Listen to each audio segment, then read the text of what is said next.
एक समय की बात है कि एक पहाड़ की तलहटी में एक बूढ़ा हाइना अपने 9 बेटों के साथ रहता था। हालांकि पिता हाइना की तंदुरुस्ती ठीक थी, पर फिर भी वह दिन रात अपनी गुफा में ही रहना ज्यादा पसंद करता था। उसके बेटे खाना ढूंढने के लिए बाहर जाते रहते थे और उसके लिए खाना लाते रहते थे, फिर भी वह अपने पिता होने के कर्तव्य को पूरी तरह निभाता था, क्योंकि वह अपने बेटों को सदा अपनी ताकत की और अपने साहस की कहानियां सुनाया करता था। उसने अपने बेटों को यह भी साफ तरीके से बता दिया था कि वह अपने बेटों से भी ऐसी ही आशा करता था कि वे उसके कदमों पर चलें। एक शाम वे 9 हाइना भाई अपने लिए खाने की तलाश में निकले। वे लोग अभी बहुत दूर नहीं जा पाए थे कि रास्ते में उनको एक शेर मिल गया। वह शेर उनके पड़ोस में ही रहता था। वे उस शेर से बचकर निकल जाना चाहते थे, परंतु शेर ने उनको बीच रास्ते ही में रोक लिया। शेर बोला, दोस्तों, क्यों न हम लोग आज साथ साथ शिकार पर चलें? मैं 2 घंटे से इधर उधर घूम रहा हूं, पर आज मुझे कुछ मिला ही नहीं। तुम्हारी सूंघने की ताकत और मेरी शारीरिक ताकत दोनों मिलकर शायद कुछ पा सके। फिर हम लोग उसे बांट लेंगे।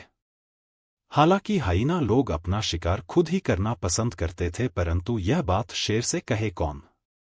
आज तो वे फंस चुके थे, सो वे सब शेर के साथ चल दिए।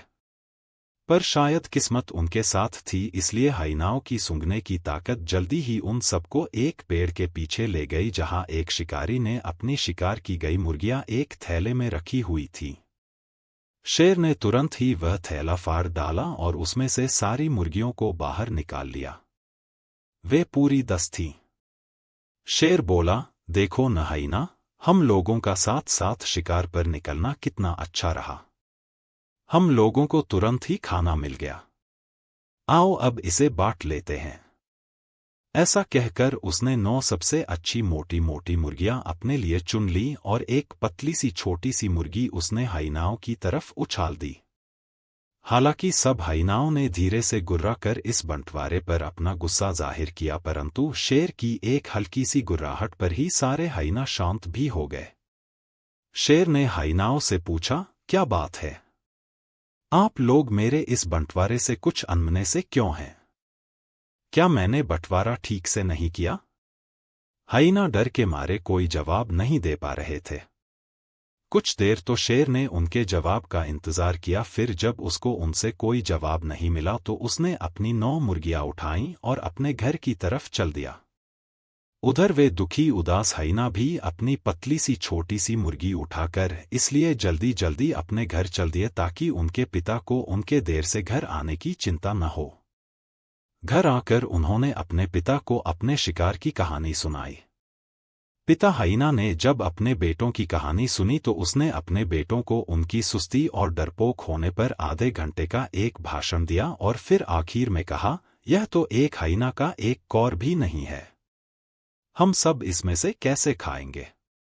हाइना का एक बेटा बोला, पिताजी, हमने तो आपके लिए बहुत ही बढ़िया खाना चुना था, पर शेर का हिस्सा हमारी उम्मीद से कहीं ज्यादा निकला। हम क्या करते? इसके बाद उसने अपने पिता को सारी कहानी विस्तार से सुना दी कि किस प्रकार रास्ते में उनको शेर मिल गया था और फिर किस प्रकार मुर्गियों का बंटवारा हुआ। पिता हाइना सारी कहानी सुनने के बाद तो और भी ज्यादा गुस्सा हुआ और इतना ज्यादा गुस्सा हुआ कि उसके बेटों को लगा कि उनके पिता को दौरा पड़ गया है। उसका गुस्सा बढ़ता ही जा रहा था। गुस्से में उसने वह दुबली सी पतली सी मुर्गी उठाई और अपने बेटों से बोला, आओ चलो, मेरे साथ चलो। मैं इस चिड़िया के बदले में अपनी मुर्गियों का हिस्सा शेर से लेकर आता हूं। न्याय तो होना ही चाहिए ना? तुमको तो खुश होना चाहिए कि तुम्हारा पिता अभी भी इतना बहादुर और हिम्मत वाला है कि वह शेर का सामना कर सकता है। कहकर हाइना ने अपने सब बेटों को अपने साथ लिया और वे सब शेर की मांद के पास पहुंचे। पिता हाइना ने शेर को आवाज लगाई, ए शेर, तुम जरा अपनी मांद से बाहर तो निकलो, मैं तुमसे कुछ बात करना चाहता हूं। एक पल की खामोशी के बाद शेर सोता हुआ सा अपनी मांद में से बाहर आया और बाहर आकर जोर की एक गरज की। फिर बड़ी नम्रता से पिता हाइना से बोला, दोस्त, तुम्हें कुछ चाहिए क्या? पिता हाइना ने अपने गले का थूक सटका, फिर अपना गला साफ किया और वह दुबली सी और पतली सी मुर्गी उसकी ओर बढ़ाता हुआ बोला, मेरे दोस्त शेर, मेरे बच्चों ने मुझे बताया कि किस उदारता के साथ तुमने खाने का बंटवारा किया। उस उदारता के लिए धन्यवाद के तौर पर मैं तुम्हें यह दुबली सी और पतली सी मुर्गी भेंट करने आया हूं। कहकर उसने वह दुबली सी और पतली सी मुर्गी वहीं छोड़ी और अपने घर वापस आ गया।